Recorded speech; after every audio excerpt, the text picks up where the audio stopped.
projeto Pensar e Fazer Arte do GEP, Grupo de Estudo e Pesquisa em Interdisciplinaridade, e FAFICLA, Faculdade de Filosofia, Comunicação, Letras e Artes, tem a grata satisfação de receber em nossos estúdios hoje a pesquisadora Iula Correia de Oliveira Brandão, que acaba de submeter à banca do Departamento de Inglês da Pontifícia Universidade Católica de São Paulo seu TCC intitulado Despertando o Interesse em Adolescentes para o Ensino e a Aprendizagem do Inglês com o auxílio de obras literárias e cinematográficas que tratem sobre o tema adolescência, para alunos do 7º ano do Fundamental 2 de uma escola em São Paulo. Iula, Dia, eu tive a satisfação de orientar esse TCC, vamos esperar agora o resultado da banca.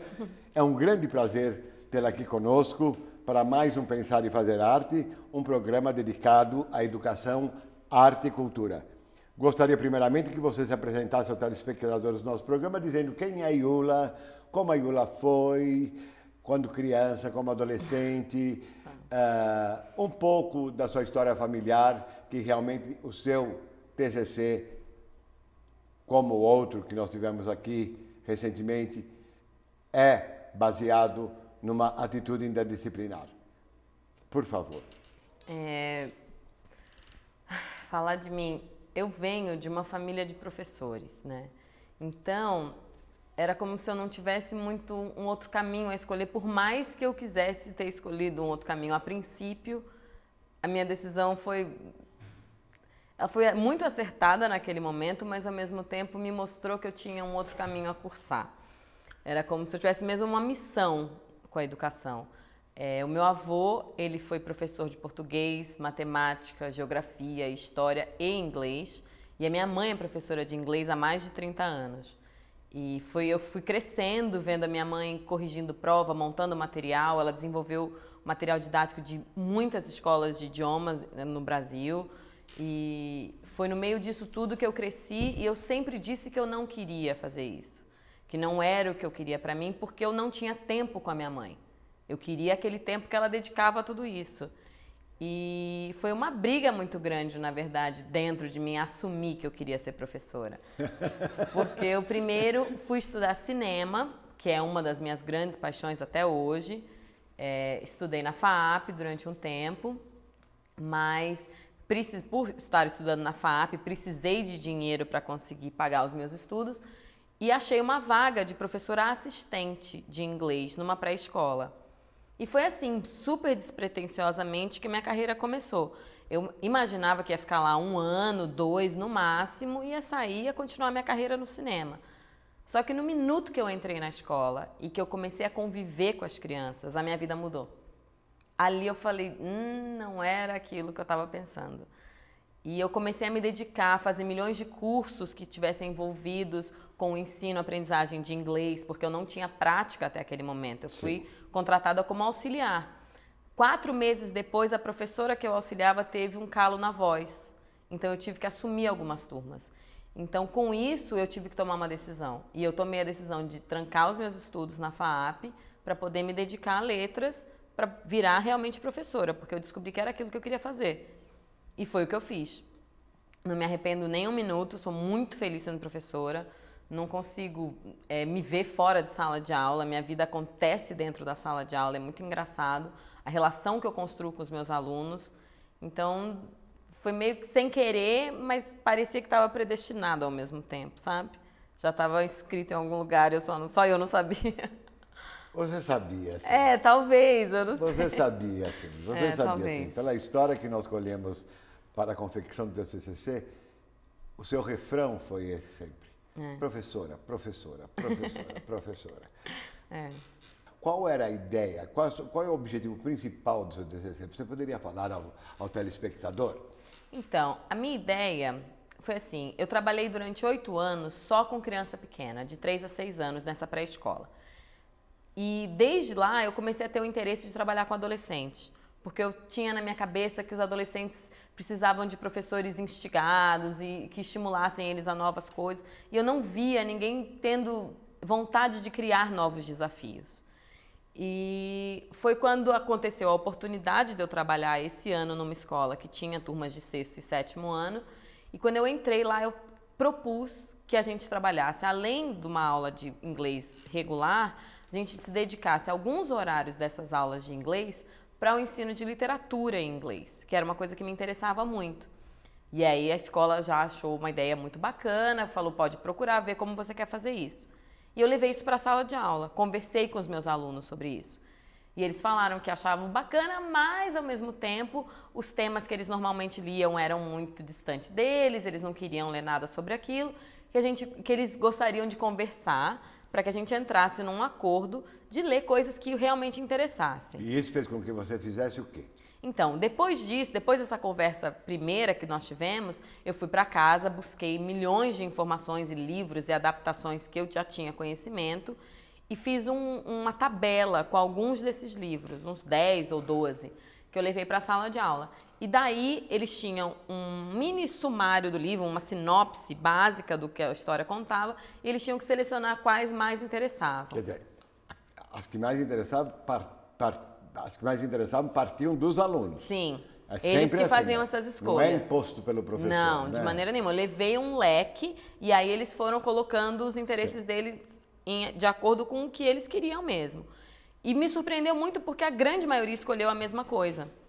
Então, foi a partir daí que eu tive o maior trabalho. Eu achei que aí o trabalho ia estar mais ou menos pronto. Não, porque eu fui pesquisar o livro, que é uma adaptação do The Body, do Stephen King, que virou um filme que chama Stand By Me, que em português é o Conto Comigo, que é de 86. E aí eu fui pesquisar, só que a versão facilitada desse livro é para o nível 5 de inglês aqui no Brasil. E os meus alunos ainda não estão nesse nível 5, eles estão entre o 2 e o 3, agora acho que eles estão no 3. Mas no início do ano eles não estavam no 5, estavam longe disso. Então eu não poderia levar essa versão. Claro, seria muito acima. É, né? e muito distante da realidade deles, do que eles tinham de compreensão de inglês até aquele momento. Então o que eu fiz foi, eu lembrei do filme, do Stand By Me, procurei o roteiro, encontrei o roteiro do filme original. O roteiro do filme original. Encontrei o roteiro original do filme, baixei na internet ele com os direitos que eu poderia baixar, e aí comecei a fazer um trabalho de facilitação do roteiro para levar para a sala de aula. O que mais interessa no trabalho da Yula é a reescritura do script. Isto é, que é a linha de Patrick Diamond, do Canadá, quando nos fala que nós temos que reescrever o script tantas vezes quanto forem necessárias, a fim de que nós possamos atingir o aluno. O aluno, quer dizer, a gente facilita o material, facilita a escritura do script para o nível adequado, até que eles cheguem a ter a competência de ler o original. Exatamente. Não é? E você envolveu três, o filme... O filme e essa adaptação do roteiro. Isso. Então, eu quebrei, além de tudo, esse roteiro em várias partes, para que a gente lesse sempre um pedaço em sala e que a gente pudesse continuar ou essa leitura em casa, ou eles liam comigo em grupo, ou a gente depois terminava de ler, sempre pensando assim, nunca foi inteiro, porque o roteiro acabou ficando com um total de umas 32 páginas. Então, nós começamos com 5, e desse dia que eu comecei com 5, só eu e um aluno da sala lemos o roteiro. Ninguém queria se expor, ninguém queria ler em voz alta, ninguém queria participar. Na aula seguinte, quando eu cheguei, já era eu, aquele aluno e mais umas 3 pessoas. No outro dia, já estava a sala inteira querendo ler. Que maravilha. Então, foi muito bacana ver o quanto eles se envolveram com a história. Eles me viam na escola, eles vinham me perguntar, quando a gente vai continuar lendo, a gente quer terminar de ler. E eles queriam saber qual era o filme, e eles queriam ver o filme. Então, a gente foi quebrando o filme em partes também.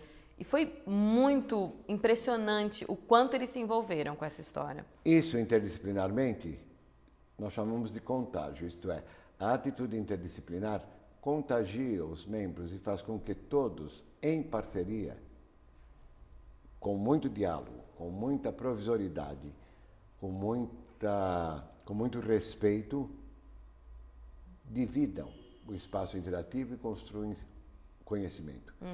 Eis o que eu achei de lindo, uma das partes que eu achei muito bonita do seu trabalho. Muito obrigada. Não, foi um trabalho que eu acreditei muito desde o começo desse trabalho. Eu já tinha em mente uma ideia do que eu gostaria de ter como resultado, mas eu nunca imaginava que eu teria o retorno que eu tive com os meus alunos. Nunca, até porque eu nunca tinha trabalhado com essa faixa etária. Então, meu desafio começava daí. Eu não sabia como eles iam responder a isso. Eu sabia como os pequenos respondiam, mas os adolescentes eu nunca tinha trabalhado. Então, foi muito surpreendente ver o quanto comoveu os meus alunos mesmo. No dia que a gente terminou de ver o filme, eles choraram em sala com o final. Porque aqueles personagens já estavam fazendo parte do dia a dia deles. Ótimo. Então, assim, e um deles morre no fim do filme.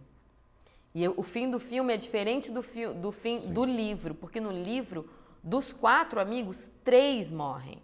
Eu falei, eu não vou levar esse final, porque aí eu vou acabar com a ilusão deles também. Claro. Falei, eu vou levar o final do filme, porque nós lemos o roteiro do filme. Então, eles nem tiveram um contato com o final do livro, que é diferente.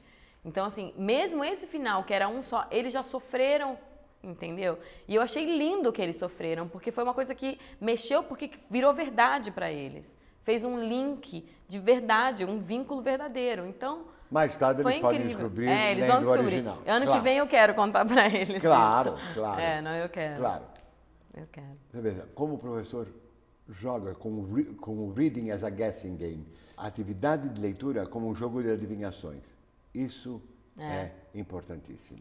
Sim. Né? Quais foram os procedimentos que você utilizou para a obtenção desse ótimo resultado que vai ser publicado por mim? O que eu pensei, né, como início, a gente sempre teve tudo muito aberto em sala de aula. Então, a gente conversava tudo, então as rodas de conversa eram muito frequentes. E eu montei com eles atividades pré-leitura, eu montei atividades pós-leitura, eu montei atividades que a gente fazia antes de ver a cena do filme, depois a gente vê a cena do filme. Então, foi a partir dessas atividades que eu fui vendo o crescimento deles, em relação ao vocabulário, a estruturas, a tudo isso.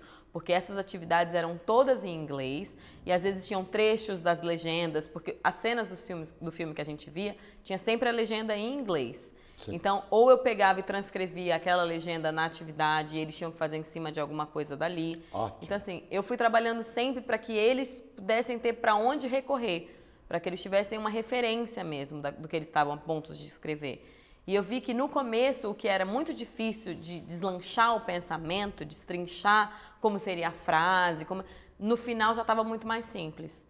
Então, foi isso que foi muito bacana. Eu vi que realmente teve um crescimento, não só de vocabulário, mas de compreensão da língua. Eles adquiriram mesmo um conhecimento. Com prazer. Foi muito legal. Com isso. prazer. Sim. Não é? Isso é a escola que sorri. Não é? Conforme nos diz Ivani Fazenda, o que repercute reverbera e o que reverbera dissemina. A sua pergunta parece ser uma pergunta de pesquisa de vida. Sim. Estou enganado? Não. Você deseja continuá-la? Sim, pretendo. Eu tenho muitos estudos ainda que eu quero desenvolver. E uma coisa que sempre me chamou a atenção é o material didático que é desenvolvido no Brasil, seja para criança ou para adolescente. O que você acha? Então, critique positivamente, por favor. A gente também não vai destruir tudo que é produzido, porque dentro desse material didático há muita coisa boa. Muitas vezes, né, ou o material vem de fora e ele fica muito distante da nossa realidade para o aluno dentro de sala de aula, ou quando ele é feito aqui no Brasil, ele ainda precisa de uma elaboração um pouco maior, como se precisasse de um pouco mais de tempo até que ele chegasse aos alunos, porque ele fica muito superficial também. Então, eu já pensei várias vezes em entrar em grupos para desenvolver material, só que eu sei que isso leva muito tempo e para isso eu teria que me afastar da sala de aula. E eu ainda não estou preparada para me afastar da sala de aula. Quem está? É o único prazer que o professor tem. Eu quero continuar muito tempo, então eu não sei como conciliar isso. O maior prazer do professor, eu acho, Yula, que nós já conversamos a respeito disso em sessões de orientação, é o contato com o aluno. Sim. O que vem antes e o que vem depois não é nada prazeroso. Mas tudo isso que não é prazeroso vale a pena. Vale a pena, porque o prazer de ver o aluno crescer, desabrochar, indescritível. É indescritível. Mas é mesmo. Então, essa a nossa doação, eu acho. Sim. Entende? Que é maravilhosa, que deve ser, assim, um mote, entende? Uma coisa Sim. a ser seguida. Você já pensou em adaptar grandes obras literárias para adolescentes? Então, isso é das coisas que passa pela minha cabeça, além de material didático, fazer essas versões facilitadoras e facilitadas, né, de obras literárias. Mas tem esse ponto de que eu teria que me afastar um pouco de sala de aula. E como eu acabei de entrar, né, para atuar numa área, numa faixa etária que eu sempre quis, eu quero continuar um tempo, eu quero ver como isso vai acontecer na minha vida.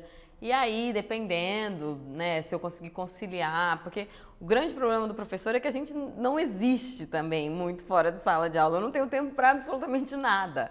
Eu estou ou corrigindo prova, ou montando atividade, ou fazendo... Então, fica muito difícil. E esse tipo de trabalho é muito prazeroso, mas muito trabalhoso também. Muito trabalhoso. Então eu teria que tirar um ano de licença. É um trabalho que não tem tempo, é um trabalho atemporal. Então eu teria que tirar um ano de licença. Que ninguém leva em consideração, né? Sim. Ninguém leva em consideração Exatamente. nada, porque nada, tudo é fácil, Exatamente. nada requer... Muito sacrifício, tudo é simples. Trabalho. Não, tudo é simples. Cuidado que o simples carrega uma enorme quantidade de elementos complexos. Sim. Até que o simples apareça como simples, não é simples. Sim. Parece simples. Não é? Então são essas coisas. Eu pretendo fazer, mas eu não sei quando isso vai acontecer. Porque eu já fui a pessoa de planejar tudo a detalhes, agora eu já não sou mais. Agora eu já deixo... Jean Paul Sartre que falava isso. Agora eu deixo as coisas irem me levando um pouco. Naquela época se fazia... Nós deveríamos fazer um projeto de la vie. Deveríamos fazer um projeto de vida. Sim. Hoje já nos fazemos um projeto de vida. Hoje nós temos que planejar o amanhã e olhe lá. No meio do Demings, falado por Morin, né? Sim. É o Bauman que fala isso. E o Morin fala que realmente essa parte louca nossa é um horror. Mas que é, logicamente, onde a gente cria. Sim. A gente não cria dentro da linearidade, da normalidade. Muito pelo contrário, a gente cria com o Demings. Não, se a gente não dá espaço para o inesperado acontecer, nada mágico acontece. Exatamente. Porque é o inesperado que traz aquela ideia que vem assim do... Exatamente. Né? Então não dá para planejar tudo também. Agora, Igor, eu gostaria que você me falasse, por exemplo, como o curso de inglês aqui da PUC contribuiu para que você fizesse esse trabalho. Em que sentido? Foram as práticas de ensino, foram os cursos de língua, foram as aulas de literatura. Quais foram os elementos que contribuíram para esse todo muito bonito que ficou sendo o seu trabalho, que, se Deus quiser, publicaremos? Então, eu tive alguns professores que me inspiraram muito na vida. Muito mesmo. Você é um deles, né? Muito obrigado. Porque eu acho que eu aprendi muito observando a maneira que os professores tratam os alunos, além de qualquer coisa, acima de qualquer coisa, eu acho. Porque eu acho que diz muito sobre o respeito que você tem com o seu aluno. Então, não foi necessariamente uma aula de literatura que me inspirou, mas foi a maneira que essa aula foi dada. Entendeu? E aqui na PUC eu tive muito disso. No começo, logo que eu entrei aqui, eu fazia inglês e tradução. Então eu tive muitas aulas de inglês, da língua mesmo, né? Com professores incríveis aqui. E foi ótimo para mim. Depois eu ganhei uma bolsa aqui pela PUC, fui estudar fora. E quando eu estive fora, eu optei por só estudar literatura em Nova York. Então, os meus professores lá eram grandes conhecedores de literatura. Então, eu me aprofundei muito, muito mais do que eu imaginei que eu fosse me aprofundar. E foi uma experiência incrível que a PUC me deu. E quando eu voltei, eu já tinha o olhar muito voltado para isso. Eu já sabia que eu ia debandar para a literatura em inglês. Que eu gosto muito de ensinar a língua inglesa, mas eu quero agora começar a levar esse ensino para a literatura.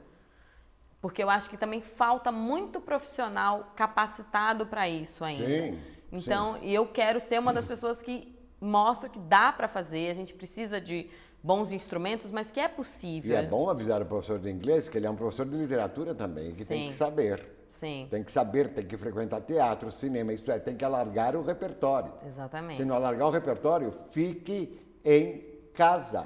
Não adianta querer adentrar na sala de aula sem estar preparado linguisticamente, sem estar preparado para nos aspectos de formação de professor e culturalmente. Quer dizer, isso é um trabalho contínuo de formação continuada que não para jamais. Nunca. Quer dizer, o professor que se sente que não tem essas competências desenvolvidas, não devem adentrar a sala de aula. É o que eu acho. Não devem.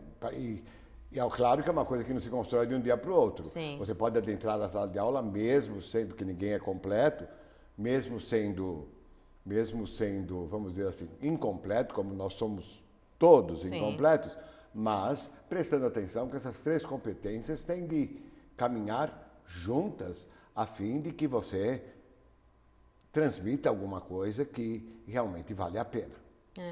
E que eu acho assim, a nossa profissão, ela é uma profissão que demanda muito esforço, mas se você não tiver dentro de você a vontade de querer continuar crescendo, fica muito difícil. Porque você já perde a razão pela qual você está dentro da sala de aula.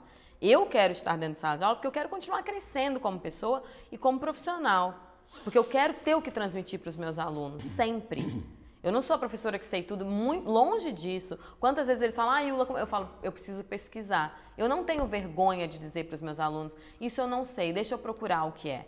E eu trago na aula que vem. E eu levo, e eu apresento para eles o que eu busquei, o que eu encontrei. Porque eu acho que a vida é isso. Sim. É sempre uma troca. Sim. Então, eu não tenho vergonha de mostrar para os meus alunos que algumas vezes eu não sei. Mas o que eu teria vergonha é se eu não fosse capaz de procurar absolutamente nada.